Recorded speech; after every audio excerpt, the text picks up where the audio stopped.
Welcome back to our channel. In today's tutorial I'm going to show you how to use your gesture navigation. You can see this my three menu button here, this one and this one and this one. How do you off it and how do you use it? So let's dive in. So I'm going to open my settings here. When you go to your settings here, you go scroll down here and click on your system, and this is it, system navigation here. So I enable my three button navigation, which is this one and this one and this one. This is it. So let's go back to our settings now for me to can see what I'm doing again. So if I don't want to use this three menu button, I'll just click on the gesture navigation. You can see I've on it here, and this three menu button, they are not there again. You see they are not there. Is another notification that is here.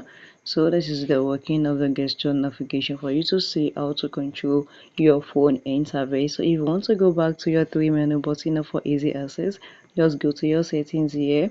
You'll scroll down here and click your system, then click on this navigation button and click on three button navigation. Is very simple. So if you found this video helpful, click the like button, share and comment.